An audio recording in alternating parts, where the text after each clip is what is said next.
Hello दोस्तों नमस्कार। Political science learning में आप सभी का स्वागत है। हम लोग इंडियन पॉलिटिकल थॉट पढ़ रहे हैं जिसके अंतर्गत हम लोग कौटिल्य के अर्थशास्त्र को कवर कर रहे हैं। पिछली वीडियो में हमने कौटिल्य के अर्थशास्त्र में क्या कंटेंट दिया हुआ है, किस बुक्स में क्या दिया हुआ है और साथ ही साथ उसमें कौन-कौन सी की थ्योरीज दी हैं उनके बारे में हमने डिस्कस किया था। आज की वीडियो में हम लोग उसके सप्तांग जो थ्योरी है उसको हम लोग डिस्कस करेंगे। तो देखते हैं आज की वीडियो का कंटेंट क्या रहने वाला है। सबसे पहले हम लोग मीनिंग जानेंगे जो सप्तांग की क्या है। उसके बाद डिस्क्रिप्शंस देखेंगे जो एलिमेंट्स दिए हुए हैं कौटिल्य के सप्तांग थ्योरी में उनको समझने की कोशिश करेंगे।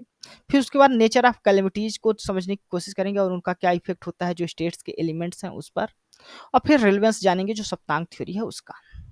तो आइए शुरू करते हैं। जैसा कि आपको मालूम है जो अर्थशास्त्र है वो कौटिल्य के द्वारा लिखा गया था। तो कौटिल्य को चाणक्य और विष्णुगुप्त के रूप में भी जाना जाता है। ये प्राइम मिनिस्टर्स के रूप में भी कार्य कर चुके हैं चंद्रगुप्त मौर्य के समय में। चंद्रगुप्त मौर्य फाउंडर माने जाते हैं पावरफुल मौर्यन डायनेस्टी के। ठीक है? कौटिल्य की जो पढ़ाई हुई है और जहां उन्होंने टीचिंग का कार्य किया है वो दोनों जो है तो वर्ल्ड की ओल्डेस्ट यूनिवर्सिटी जिसको कहा जाता है तक्षशिला यूनिवर्सिटी वहां पर उनकी हुई है। ठीक है, ये आथर माने जाते हैं चाणक्य नीति और अर्थशास्त्र के। ये दोनों बुक जो है तो फाउंडेशन मानी जाती है स्ट्रांग पॉलिटिकल और इकोनॉमिक सिस्टम की। ठीक है? कौटिल्य का जो अर्थशास्त्र है वो कंसीडर किया जाता है one of the finest treaties on the politics and state craft. Arthashastra का जो मतलब होता है, मीनिंग होता है, वो होता है साइंस ऑफ पॉलिटिक्स। ये बुक डिवाइडेड है 15 बुक्स में। ठीक ना, अर्थशास्त्र जो उनका ग्रंथ है, ट्रिटीज है, वो 15 बुक में डिवाइडेड है जिसमें 150 चैप्टर्स दिए हुए हैं। और किस बुक्स में क्या कंटेंट है वो हमने पिछली वीडियो में बात की थी। ठीक ना, इसका मैनुअल, इसको जो है तो मैनुअल माना जाता है पॉलिटिक्स का, गवर्नमेंट का, law, ethics, economics, market, trade, war, diplomacy. यानी एक प्रकार से यह एक कंप्लीट ट्रीटीज है स्टेट्स क्राफ्ट पर। ठीक है, पॉलिटिक्स और स्टेट क्राफ्ट पर। कौटिल्य का जो टाइम पीरियड रहता है जिस समय वो रहते हैं उस समय कंट्रीज की जो है तो सिक्योरिटी थ्रेटन थी, चाहे वो इंटरनली देखा जाए चाहे एक्सटर्नली देखा जाए। इंटरनल इसलिए क्योंकि मल एडमिनिस्ट्रेशन था, इसमें जो प्रशासन चल रहा था वो बहुत अच्छे तरीके से नहीं चल रहा था, धनानंद का शासन था और काफी सारा जो है तो भ्रष्टाचार व्याप्त था उस समय। ठीक ना, और एक्सटर्नली ये थ्रेट की बात की जाए तो उसमें ग्रीक इन्वेजन का डर था क्योंकि जो अलेक्जेंडर ग्रेट था वो विश्व विजय करने निकला था लेकिन भारत में वह प्रवेश नहीं कर पाता। ठीक ना, तो इन दोनों चीजों से देखते हुए कौटिल्य ने उसको बचाने के लिए 7 एलिमेंट्स की बात की। एक सिस्टमेटिक तरीके से स्टेट को कैसे गवर्न किया जाएगा उसके लिए उन्होंने अर्थशास्त्र की रचना की, किस प्रकार एक स्ट्रांग स्टेट कार्य करेगा। ठीक है, there were threat for adjoining kingdom too. तो एडजॉइनिंग जो पड़ोसी राज्य थे उनसे भी खतरा था राज्य को। तो इसके लिए जो है तो कौटिल्य एक सिमली देते हैं, larger fish eating the smaller when the anarchy prevail. यानी जब अराजकता का राज होता है तो जो बड़ी मछली है वो छोटी मछली को खा जाती है। ठीक ना, इसी को वो मत्स्य न्याय भी कहते हैं। मत्स्य न्याय संस्कृत का शब्द है। ठीक ना, तो इस स्टेट से निकलने के लिए, बाहर निकलने में कौटिल्य इम्फेसिस करता है need of for a strong rulers capable of creating order. तो एक स्ट्रांग राजा होगा जो इस ऑर्डर को मेंटेन करेगा, वेलफेयर का कार्य करेगा, अच्छा प्रकार से शासन चलाएगा, प्रशासन सही तरीके से चलाए। ठीक है, तो he discuss in detail consequences of such society. अगर जो जिस सोसाइटी में एनार्की होगी तो उसका कॉन्सिक्वेंस भी देखने को मिलता है। The danger it entails not only for the social system of the caste but also for the individual sense of the security. यानी राज्य की सिक्योरिटी को भी खतरा होता है जब कोई भी प्रशासन सही तरीके से नहीं चलता, वहां पर भ्रष्टाचार होता है और राजा सही स्ट्रांग नहीं होता, वीक राजा होता है। ठीक है, तो उसके जनता के लिए भी ये खतरा होता है। It was the fear of anarchy that may compelled Kautilya to lay the foundation of the strong state. तो ये एनार्की का डर ही था जिसकी वजह से कौटिल्य ने एक स्ट्रांग स्टेट, एक मजबूत राज्य किस प्रकार बनेगा उसके फाउंडेशन के लिए अपने ग्रंथ जो अर्थशास्त्र है उसकी उन्होंने रचना की। ठीक है, अब हम लोग देख लेते हैं जो 7 एलिमेंट्स हैं स्टेट्स के वो कौन कौन से हैं जो सप्तांग थ्योरी में बताए गए हैं। पहला आता है स्वामी, दूसरा आता है अमात्य, तीसरा है जनपद, चौथा है दुर्ग, पांचवा है कोष, छठा है दंड और सातवां क्या है मित्र। इन सभी सभी एलिमेंट्स को हम लोग एक एक करके समझ लेते हैं। पहला है स्वामी। The term swami refers to the head of the state और राजा।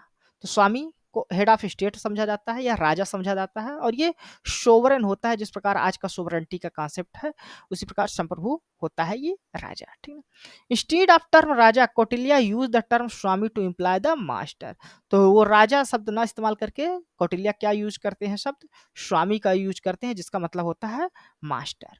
इनमें इनकी कुछ क्वालिटीज के बारे में भी बात करते हैं कौटिल्य। ये क्वालिटीज क्या होनी चाहिए, कोई भी जो स्वामी बनता है या राजा बनता है उसके पास हाईएस्ट क्वालिटीज होनी चाहिए लीडरशिप की, इंटेलेक्ट होना चाहिए वो, ठीक है, एनर्जेटिक होना चाहिए, पर्सनल एट्रीब्यूट्स भी होने चाहिए उसके अंतर्गत।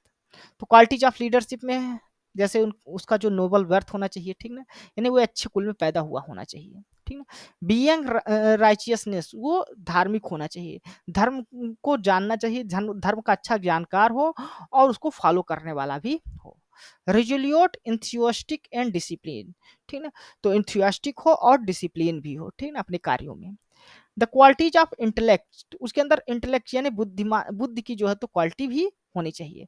और डिजायर टू लर्न, उसके अंदर डिजायर होना चाहिए कोई भी नई चीज सीखने के लिए, उसको ग्रैप्स करने के लिए, या उसको रिटेन कर, जो सीखा है जो ग्रैप्स किया है उसको रिटेन कैसे करके रखे। ये सभी चीजें उनको, ये क्वालिटीज एक राजा को या स्वामी को सीखना चाहिए। And understanding thoroughly and having the wisdom to separate the truth from false views, और सत्य और असत्य में उसकी पहचान होनी चाहिए राजा को।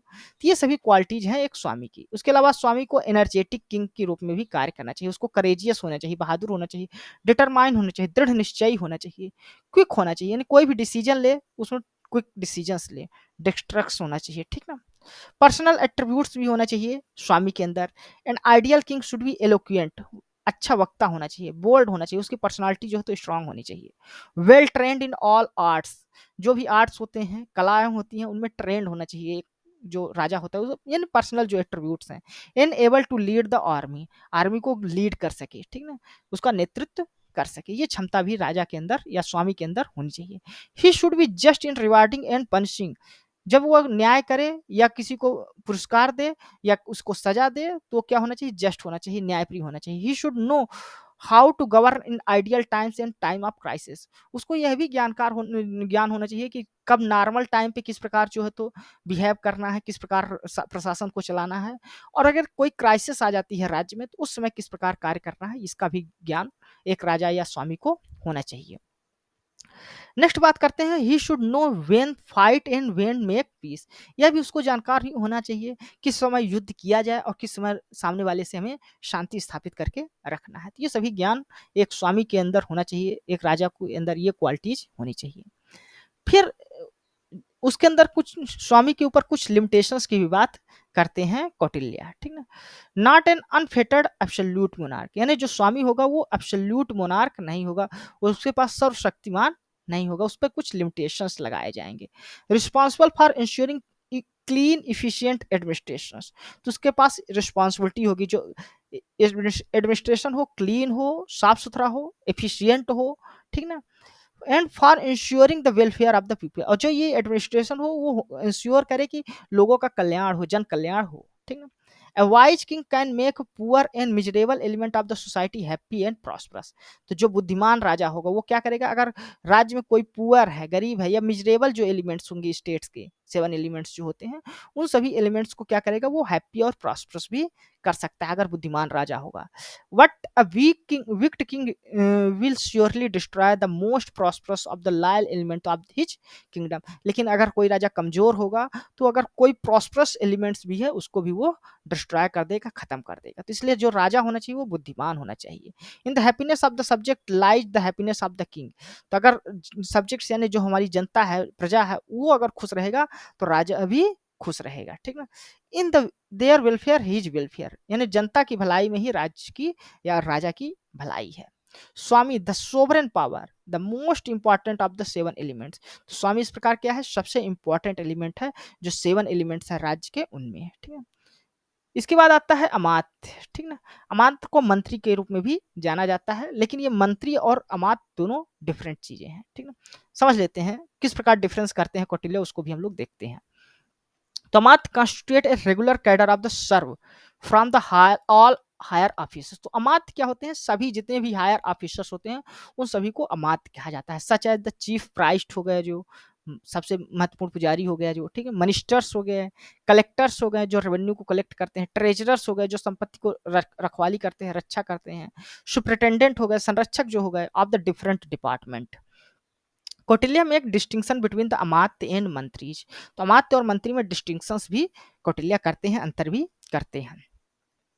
कौटिल्य कहते हैं कि while the number of मंत्रीज कैन बी लिमिटेड 3 और 4, तो मंत्रीज की जो संख्या होनी चाहिए वो 3 से 4 ही होनी चाहिए, इससे ज़्यादा नहीं होना चाहिए, ना तो इससे कम होनी चाहिए, ठीक ना?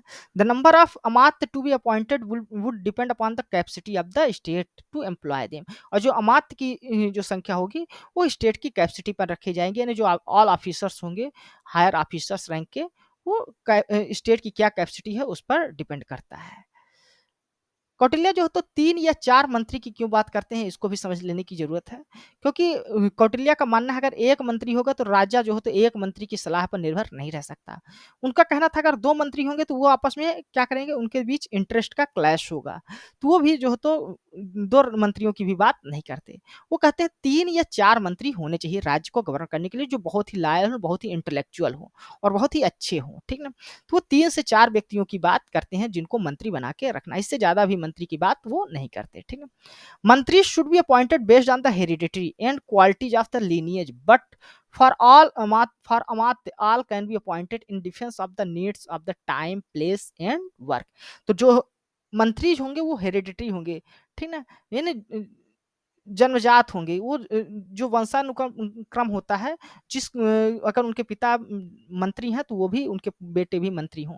इस प्रकार क्योंकि उनको अंदर ये क्वालिटीज़ डेवलप हो जाती है, उनके अंदर क्वालिटीज़ ऑफ लिनिएज भी होना चाहिए। लेकिन जो अमात्य होते हैं उनको अपॉइंट किया जाएगा जिस प्रकार की नीड होगी स्टेट की, उस हिसाब से उनके नीड की of time, place and work के अनुसार अमात्य अपॉइंट किए जाते हैं।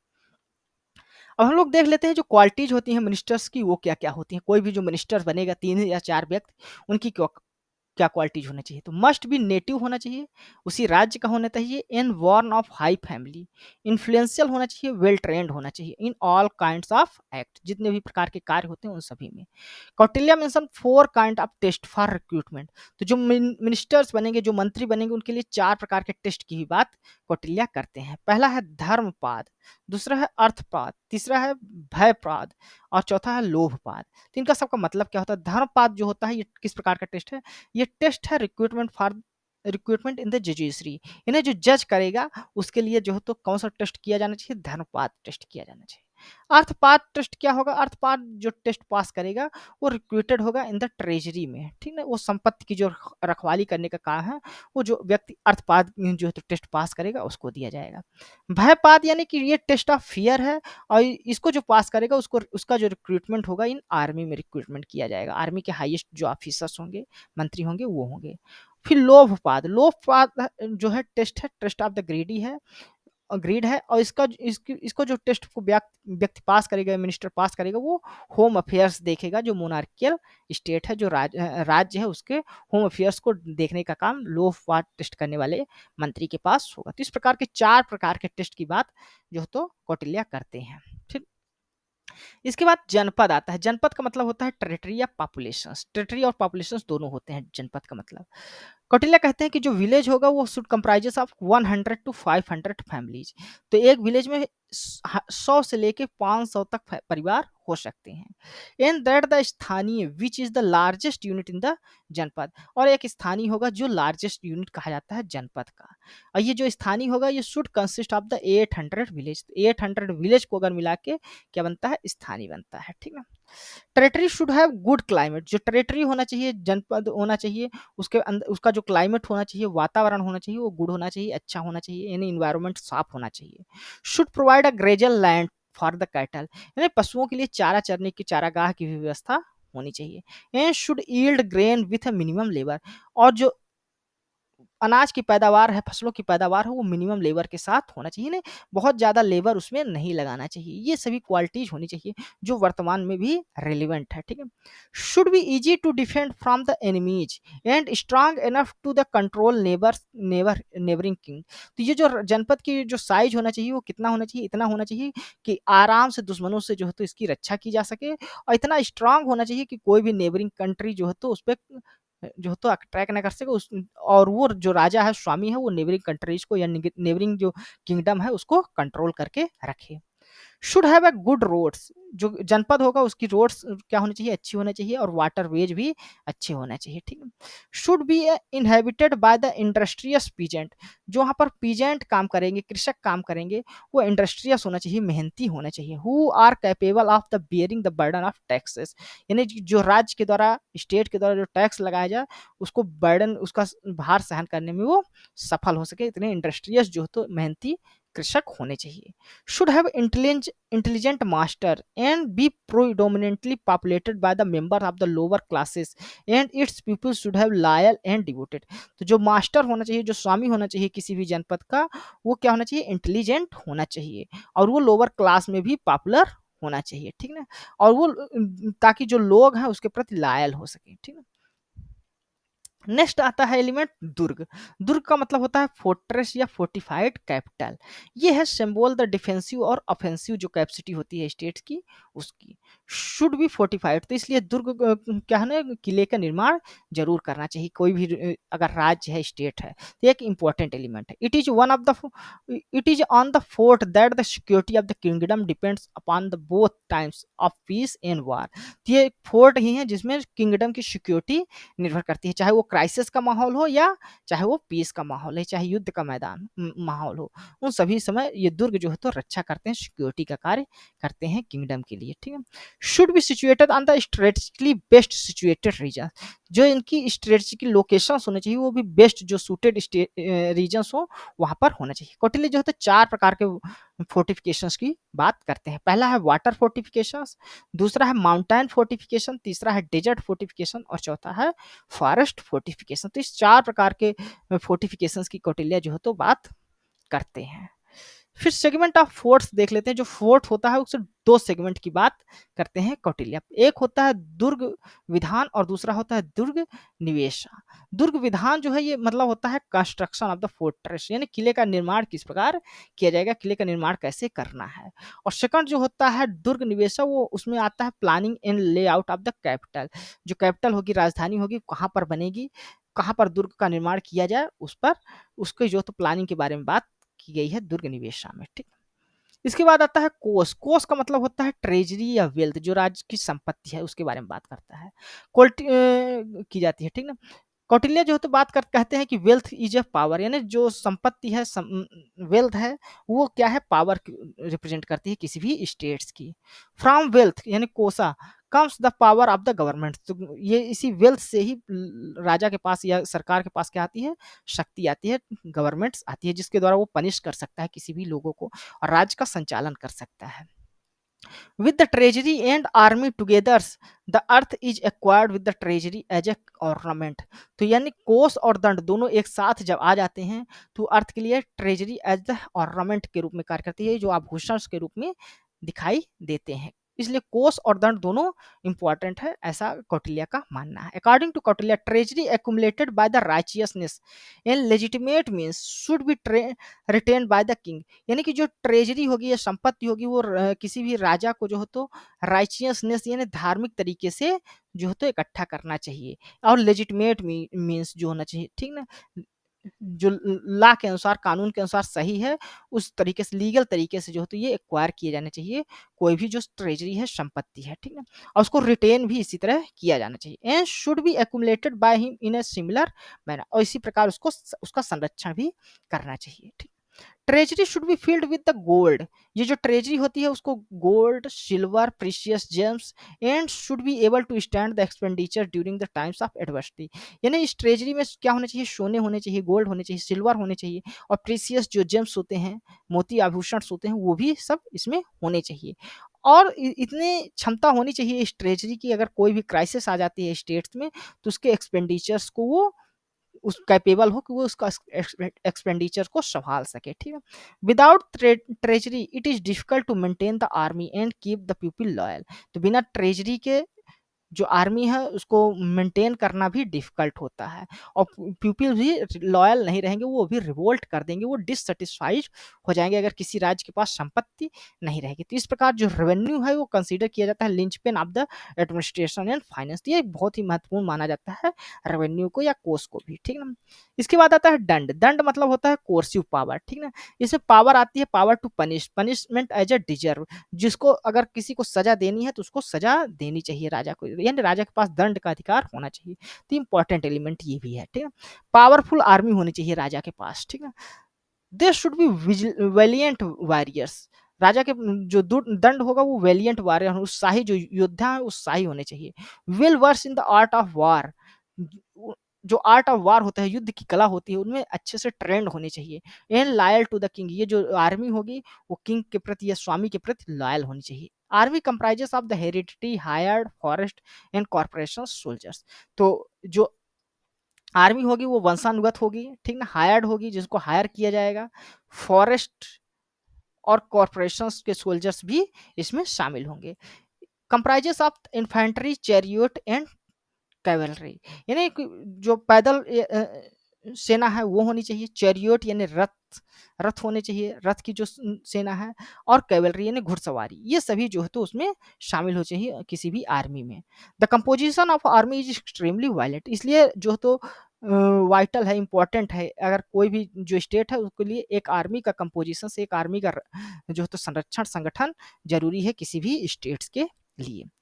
अब आर्मी का जो कंपोजिशन है उस किस प्रकार होना चाहिए, तो कौटिल्य मानते हैं कि जो आर्मी होनी चाहिए उसमें सबसे महत्वपूर्ण जो स्थान होता है छत्री का होता है, ठीक है? क्योंकि छत्री का जो कार्य है, फंक्शन है, वो प्रोटेक्टिंग करना है और युद्ध करना है, राज्य को सुरक्षित करना है और युद्ध के समय युद्ध करना काम है छत्री का। इसलिए कौटिल्य जो है तो फेवर करते हैं छत्री को आर्मी में रखने के लिए। ये इसके अलावा रिकमेंड करते हैं कि वैश्य और शूद्र को भी आर्मी में रखा जाना चाहिए, क्योंकि इनकी जो संख्या है ये काफ़ी अधिक मात्रा में होती है, इसलिए ये भी जो है तो ज़रूरी है आर्मी में रखे जाने, ठीक ना? Army should be hereditary and loyal. Army कैसी होनी चाहिए? वंशानुगत होनी चाहिए और लॉयल होनी चाहिए किंग के प्रति, यानी जिसके परिवार के लोग आर्मी में रहे हैं उनको ही आर्मी के अंदर जाना चाहिए, क्योंकि वो इनहेरेंट क्वालिटी होती है किसी भी व्यक्ति के अंदर। They should be individual, patient, skilled in handling different kinds of weapon. तो इनको क्या होना चाहिए? उत्साही होना चाहिए, पेशेंट होना, धैर्यशाली होना चाहिए और इसके अंदर स्किल होना चाहिए, किसी भी प्रकार के जो वेपन्स हैं उनसे लड़ने की काबिलियत होनी चाहिए, कौशल होना चाहिए। Indifferent to loss and gain, ये जो आर्मी में लोग होंगे ये आपको नफा नुकसान होता है, फायदा होता है या हानि होती है, लाभ होता है या हानि होती है, उस दोनों समय में इनडिफरेंट होना चाहिए, यानी कि इससे भयभीत नहीं होना चाहिए। And should act as desired by the king, और जिस प्रकार की इच्छा हो राजा की उस हिसाब से कार्य इनको करना चाहिए, ठीक ना? फिर जो नेक्स्ट और आखिरी एलिमेंट है वो मित्र है, ठीक है? मित्र भी एक, जिसको अलाई भी कहते हैं, the ally should be hereditary. तो अलाई भी या मित्र जो होते हैं वो भी हेरिडिटरी होने चाहिए, वंशानुगत होने चाहिए, इसको प्रेफर करते हैं कौटिल्य, ठीक ना? वन इसके अलावा दूसरी की भी बात करते हैं जो कृत्रिम होते हैं, जो बनाए जाते हैं, लेकिन एक जो तो हेरिडिटरी होते हैं उसको ज़्यादा प्रेफर करते हैं Kautilya. One with the home there is no possibility of the rupture, और ये इस प्रकार के हेरिडिटरी अलाई होना चाहिए या मित्र होना चाहिए जिसके अंदर किसी भी प्रकार के विवाद की स्थिति ना हो। And one who is ready to help when occasion demands, और जब भी हमें आवश्यकता पड़े वो हमारी मदद करने के लिए तैयार हो, ऐसा मित्र होना चाहिए, ठीक है? कौटिल्य राइट, कौटिल्य जो है तो लिखते हैं कि the ideal ally is one who is following quality. तो आइडियल एलाई जो आदर्श मित्र होंगे उनके अंदर कुछ क्वालिटीज होंगी, वो क्वालिटीज क्या है? Friend of the family for a long time, तो फैमिली या परिवार के जो या वंश के बहुत समय से मित्र रहे हों, वो मित्र होने चाहिए, ठीक है? कांस्टेंट होने चाहिए, हमेशा के लिए बने रहने चाहिए, हमेशा लगातार, ठीक है? एमिनिएबल टू कंट्रोल, कोई भी स्थिति आए उसको कंट्रोल करने में एबल होना चाहिए, ठीक है? पावरफुल इन सपोर्ट, किसी भी स्थिति में अगर सपोर्ट की आवश्यकता हो तो शक्तिशाली भी होना चाहिए, ठीक ना? शेयरिंग अ कॉमन इंटरेस्ट, दोनों भी फ्रेंड्स के जो तो मित्र के आपस में क्या होना चाहिए? कॉमन इंटरेस्ट होने चाहिए। एबल टू मोबिलाइज क्विकली, और जरूरत पड़ने पर क्विकली से मोबिलाइज कर सकें, राज्य के लिए खड़े हो सकें, युद्ध के लिए तैयार हो सकें। And not a man of double crosses, और ऐसा ना होना चाहिए कि वो दोनों राज्यों के साथ मित्र करके दोनों दुश्मन के साथ भी मित्रता करे और जो हमारा हम राजा के साथ भी मित्रता करे, तो ऐसा नहीं होना चाहिए, दोनों से मित्रता नहीं होना चाहिए, उसको लायल होना चाहिए किसी भी एक के प्रति, यानी मित्र के प्रति उसको लायल होना चाहिए, ठीक है? अब काइंड ऑफ एलाई की भी बात करते हैं कौटिल्य, यानी जो मित्र होते हैं वो दो प्रकार के होते हैं, ठीक ना। दो टाइप के मित्र की बात करते हैं, एक होते हैं सहज मित्र जिसको नेचुरल मित्र भी कहा जाता है, नेचुरल काइंड का, और दूसरे होते हैं कृत्रिम मित्र जिनको एक्वायर किया जाता है, ठीक है।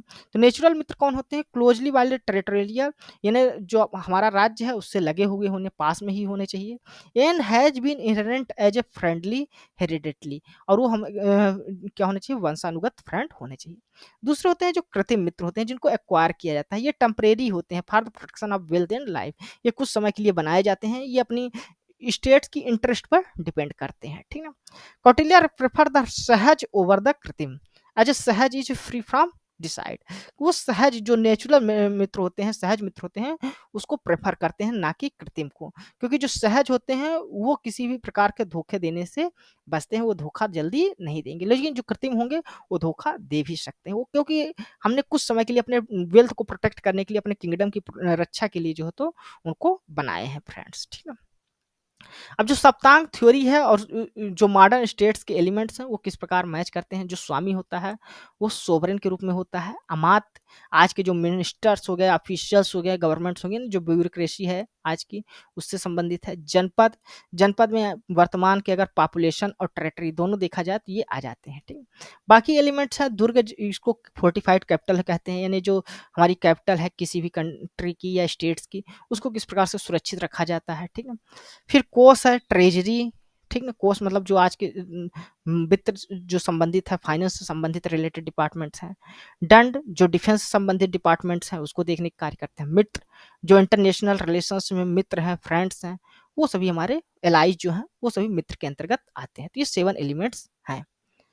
अब देख लेते हैं कैलेमिटीज के बारे में, यानी जो क्राइसिस हैं स्टेट के एलिमेंट को किस प्रकार से प्रभावित करती हैं उसके बारे में हम लोग देख लेते हैं। ये कौटिल्य का एक इंपॉर्टेंट कंट्रीब्यूशन माना जाता है, क्योंकि कोई भी एलिमेंट्स को किस प्रकार कोई भी क्राइसिस जो है तो इफेक्ट करती है, कौटिल्य ने जो है तो सबसे पहले जो है तो इसके बारे में बात की है और डिटेल में बात की है। तो 5 प्रकार के कैलेमिटीज की बात करते हैं कौटिल्य। ये 5 प्रकार के कैलेमिटीज कौन कौन सी हैं जिनका जो है तो किंगडम पर या राज्य पर प्रभाव पड़ता है, उसको हम लोग देख लेते हैं। पहली जो कैलेमिटीज के बारे में बात करते हैं वो कहते हैं when any of the constituent element has characteristic opposite to the those describe as an ideal.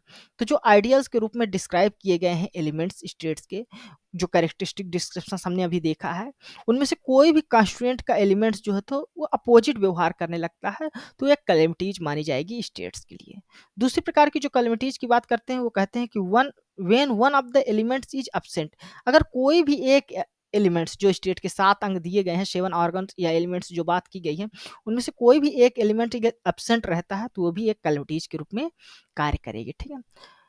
A great defect, कोई भी ग्रेट डिफेक्ट हो जाता है, जैसे पूरी पॉपुलेशन जो है तो रिवोल्ट कर देती है, जनता डिससेटिस्फाइड हो जाती है, तो उसकी वजह से उसको भी एक कैलेमिटीज के रूप में देखते हैं Kautilya.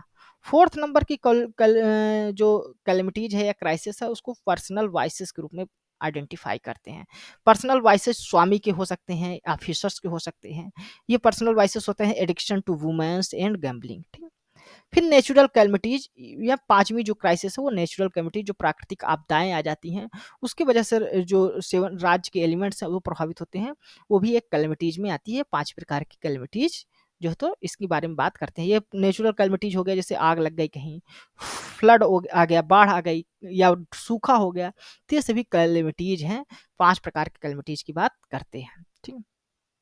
Calamities and the 7 argon, यानी क्राइसिस और उस समय जो 7 आर्गन है, 7 एलिमेंट्स है, वो किस प्रकार प्रभावित होते हैं उसके बारे में बात भी करते हैं कौटिल्य, ठीक है। तो ये 7 एलिमेंट्स हमने देख चुके हैं कि कौन कौन से हैं, स्वामी, अमात्य, जनपद, दुर्ग, कोष, दंड और मित्र, ये सभी क्रम से आते हैं। और इनमें से जो प्रीसीडिंग एलिमेंट्स हैं, यानी जैसे स्वामी है, अगर इस पे कोई कैलमिटीज आएगी तो उसका ज़्यादा सीरियस इफेक्ट होगा, ना कि अमात्य पे जो कैलमिटीज आएगी उसका, ठीक है। तो जो भी प्रीसीडिंग एलिमेंट है, यानी जनपद पे और अमात्य पे अगर सेम तरह की कैलमिटीज आती है, क्राइसिस आती है, तो वो जनपद की जो अमात्य की जो क्राइसिस होगी वो ज़्यादा सीरियस मानी जाएगी, ठीक ना। The calamities affecting the swami is a more serious than the calamities affecting the amatya. तो स्वामी के ऊपर अगर कोई भी क्राइसिस आ जाती है तो वो अधिक सीरियस मानी जाएगी जो अमात्य के ऊपर आती है उसके उससे। इसी प्रकार जो कैलेमिटीज आ गई अगर स्वामी अमात्य के ऊपर तो ज़्यादा सीरियस मानी जाएगी कैलेमिटीज जो होंगी इफेक्ट करेंगे जो जनपद को, ठीक ना। और इसी प्रकार जो प्रोसीडिंग चलता रहता है, ठीक ना। ये 7 जो आर्गन है वो क्रम से है, ठीक ना।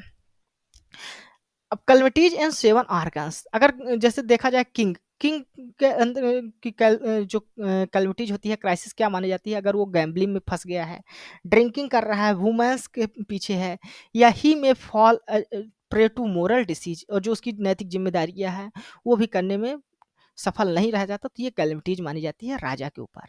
The people may be weakened by quarrel among themselves जो जनता है जनपद है उसमें अगर लोग आपस में लड़ेंगे तो वो भी राज्य को एक प्रकार से कमजोर करेंगे तो ये भी कैलमिटीज के रूप में देखा जा रहा है।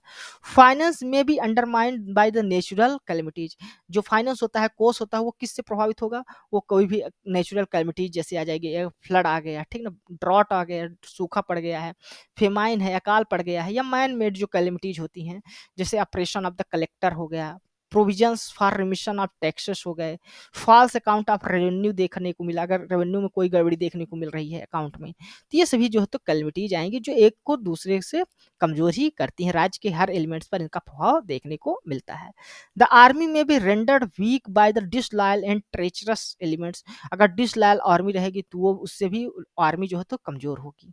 Allies may be purchase by others and may be indifferent to the fate of their friends, ठीक है। जो एलाइज होंगे मित्र होंगे उनको अगर किसी दूसरे ने खरीद लिया, ठीक ना, परचेस कर लिया है, ठीक ना, पैसे ज़्यादा पैसा दे के अपनी तरफ कर लिया है या ज़्यादा लालच दे के अपनी तरफ कर लिया है तो अभी एक कैलेमिटीज है।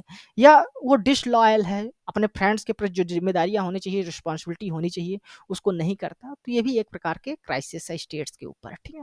अब इन कैलेमिटीज को हटाया कैसे जाए, इन कैलेमिटीज को दूर करने के लिए कौटिल्य क्या एडवाइस देते हैं। Kautilya exposures of the weakness of the elements of the state reflect the complementary relationship among the 7 organs. यानी कंप्लीमेंट्री रिलेशनशिप देखने को मिलता है इन 7 आर्गन्स में, यानी एक अगर अंग कमजोर होता है एक एलिमेंट्स पर अगर कोई भी कैलेमिटीज आती है तो उसका सभी पर प्रभाव देखने को मिलता है। He reiterate that the all element the king is the most important, तो यानी ये जो 7 एलिमेंट्स है उनमें सबसे इंपॉर्टेंट कौन है तो देखते हैं कि किंग जो है तो सबसे इंपॉर्टेंट है, स्वामी जो है तो सबसे इंपॉर्टेंट है। It is he who can hold the state together, यही वह व्यक्ति है जो पूरे राज्य को संभाल सकता है एक साथ रख सकता है, स्वामी ही एम्फेसाइज दैट जो है तो इस पर बल देते हैं कि in the interest of the prosperity of the country राज्य के समृद्धि के लिए राज्य की भलाई के लिए a king should be diligent in foreseeing the possibility of climate calamities, यानी कोई भी क्राइसिस अगर राज्य में आ रही तो उसके प्रति सतर्क होना चाहिए जो राजा होता है या जो स्वामी होता है। Try to avert them before they arises, उनके आने से पहले उसको दूर करने की कोशिश करना चाहिए स्वामी को। ओवरकम दोज विच हैपन, अगर कोई भी क्राइसिस आ जाती है तो उसको ओवरकम करने की कोशिश करना चाहिए, उसको कम करने की कोशिश करना चाहिए। Remove all the obstruction to economic activity and prevent loss of the revenue of the state, तो कोई भी इकोनॉमिक एक्टिविटी है तो उसमें किसी प्रकार की अगर बाधा है तो उसको दूर करने की कोशिश करना चाहिए। राज्य का स्टेट का रेवेन्यू लॉस ना हो इसको भी प्रिवेंट करने का काम राजा को करना चाहिए। तो इस प्रकार कौटिल्य देखते हैं कि इन सभी जो रेमेडीज इन सभी जो इल्स हैं क्राइसिस है या कैलेमिटीज हैं इनके लिए एक ही रेमेडी है और ये रेमेडी ये है कि जो राजा होगा या जो स्वामी होना चाहिए उसको स्ट्रांग होना चाहिए और विजिलेंट होना चाहिए, ठीक है। तो इससे जो है तो अगर स्वामी मजबूत होगा राजा मजबूत होगा तो पूरा स्टेट ही स्ट्रांग होगा, तो इसलिए स्वामी को सबसे महत्वपूर्ण मानते हैं, ठीक है। अब हम लोग देख लेते हैं जो स्टेट होता है उसके क्या फंक्शंस होते हैं। तो पहला होता है फंक्शंस प्रोटेक्शन करने का काम। तो स्टेट का प्राइमरी फंक्शन माना जाता है कि जो अगर कोई भी इंटरनल या एक्सटर्नल थ्रेट होता है तो उसको राज्य को प्रोटेक्ट करना है, उसकी जो प्रॉपर्टी है उसको प्रोटेक्ट करना है। मेंटेनिंग द लॉ, जो लॉ है उसको मेंटेन करके रखना है, राज्य में किसी प्रकार की जो है तो रिवोल्ट ना हो, सभी लोग लीगल तरीके से काम करें, ठीक ना, जो स्टेट का आर्डर बना हुआ है वो बना रहे, ठीक ना। प्रिजर्विंग द सोशल आर्डर, जो सोशल आर्डर है ब्राह्मण क्षत्रिय वैश्य शूद्र ये जो 4 वर्ण बने हैं, तो वर्णा व्यवस्था को भी मेंटेन करके रखना है। तो वर्णाश्रम धर्म जो है उसको मेंटेन करना, उस ये भी जो है तो राजा की ज़िम्मेदारी है या स्टेट्स की ज़िम्मेदारी है, फंक्शंस माना जाता है। Promoting the welfare of the people, और जो इम्पोर्टेंट और है वो है प्रमोटिंग द वेलफेयर, लोगों का जो है तो भलाई करना है। The king according to Kautilya should look into the welfare of the people, यानी जन कल्याण के कार्य को देखने की जिम्मेदारी राजा की होती है। The state should provide the support to the poor, age, pregnant womens, children and the helpless. तो ये स्टेट की जिम्मेदारी होती है कि इन सबको सपोर्ट प्रोवाइड करे, चाहे वो गरीब हो, चाहे वो बूढ़े व्यक्ति हो, प्रेग्नेंट औरत हो, ठीक है, बच्चे हों, या जो भी अगर कोई व्यक्ति हेल्पलेस है, ठीक है, तो इन सब की मदद करना राजा की जिम्मेदारी होती है। The three fold obligations of the king towards its people, तो राजा की 3 प्रकार की जिम्मेदारी बताई गई है। ये पहला है रक्षण, पालन और योगक्षेम, ये यानी प्रोटेक्शंस, एडमिनिस्ट्रेशन और वेलफेयर, ये तीनों जिम्मेदारी है राजा को करना होता है अपने स्टेट्स में, ठीक है। अब जो सप्तांग थ्योरी है उसका रिलेवेंस क्या है मॉडर्न टाइम में, उसको देख लेते हैं। Kautilya saptanga theory of the state illustrate a unique dimension of the state politics that dialectically engage politically rationally and normative. ये जो राजा जो कौटिल्य ने सप्तांग थ्योरी दी है, ये पूरी तरह से तार्किक है और एक दूसरे से जुड़ी हुई है, ठीक ना, और प्रैक्टिकल रूप में भी ये देखने को मिलती है, ठीक ना। 7 आर्गन जो स्टेट है और वर्तमान में भी ये हमको दिखाई देते हैं सभी organs. The ordering represent a logical connect, तो लॉजिकल कनेक्ट देखने को मिलते हैं, सिस्टमेटिक फ्रेमवर्क भी देखने को मिलता है जो एडमिनिस्ट्रेशन है उसका, ठीक है। It is a ruler who appoint the ministers, तो यह रूलर होता है जो यानी जो राजा है वो मिनिस्टर्स को अपॉइंट करने का काम करेगा। In turn provide the institutional framework of territorial state, तो इस प्रकार हम लोग क्या देखते हैं, एक इंस्टीट्यूशनल फ्रेमवर्क देखते हैं टेरिटोरियल स्टेट का, ठीक है। First 3 state factors contribute in the two the defence of the states, तो फर्स्ट 3 फैक्टर्स कौन कौन से हैं, स्वामी, अमात्य और जनपद, ये इंपॉर्टेंट है किसी भी राज्य के डिफेंस के लिए, दुर्ग के लिए, ठीक है। The revenue collected from the जनपद इनहेंस द ट्रेजरी, और जनपद से अगर रेवेन्यू कलेक्ट होगा तो ट्रेजरी बढ़ेगी, और ट्रेजरी अगर अच्छी रहेगी तो राज्य की जो सिक्योरिटी है, आर्म फोर्सेस है, वो भी अच्छा रहेगा, दंड व्यवस्था भी बढ़िया रहेगी। And ally will also engage itself with a strong state, जब ये सभी अच्छे रहेंगे तो जो मित्र होंगे वो भी हमसे हमारे प्रति लायल होंगे और अपनी जो कर्तव्य है, रिस्पॉन्सिबिलिटी है, उसको पूरा करेंगे, ठीक है। इसलिए हर एक एलिमेंट्स को क्या होना चाहिए, मजबूत होना चाहिए। Although the Plato and Aristotle speculate the origin of the state, they never define it in sharply and clearly as Kautilya. तो जिस प्रकार कौटिल्य ने 7 आर्गन स्टेट्स का सिस्टमेटिकली रूप से एनालिसिस किया है, उस प्रकार से प्लेटो और अरिस्टोटल्स भी जो है तो अपने ओरिजिन ऑफ स्टेट के कॉन्सेप्ट में इसको उतने अच्छे से नहीं बता पाए हैं। अगर हम लोग प्लेटो की बात करेंगे तो 3 क्लास की बात करते हैं, वो गार्जियंस क्लास की बात करते हैं, वॉरियर क्लास की बात करते हैं, आर्टिजन क्लास की बात करते हैं। वहीं अरिस्टोटल अपने जो पॉलिटिक्स है उसमें हाउस होल्ड की बात करते हैं, सिटीजन्स की बात करते हैं, ये सभी कंस्टिट्यूएंट एलिमेंट होते हैं इन ग्रीक थिंकर्स के अनुसार। लेकिन कौटिल्य ने जो सबसे एलिबरेट रूप से तरीके से बताया है 7 एलिमेंट्स ऑफ द जो स्टेट्स हैं उसके, ठीक है। तो इस प्रकार कौटिल्य एक प्रैक्टिकल थिंकर्स के रूप में है, ठीक ना। और वो ये भी साथ ही साथ कौटिल्य ये भी आउटलाइन करते हैं कि जो क्राइसिस होंगे उससे किस प्रकार स्टेट्स को बचाया जाएगा। तो ये हमने आज की जो वीडियो है उसमें 7 एलिमेंट्स जो होते स्टेट के क्या होते हैं उनको हमने जाना, उसका सबका डिस्क्रिप्शन जाना। तो ये कंप्लीट रही है, सप्तांग थ्योरी क्या है उसको हमने समझ लिया है। यह वीडियो आपको कैसे लगी है अपने कमेंट्स के माध्यम से हमें जरूर बताइएगा। साथ ही साथ आप हमारे इस वीडियो को लाइक करें, हमारे इस चैनल को सब्सक्राइब कर लें ताकि जो इस तरह की वीडियोज हैं वो आपको मिलती रहें। धन्यवाद, थैंक यू।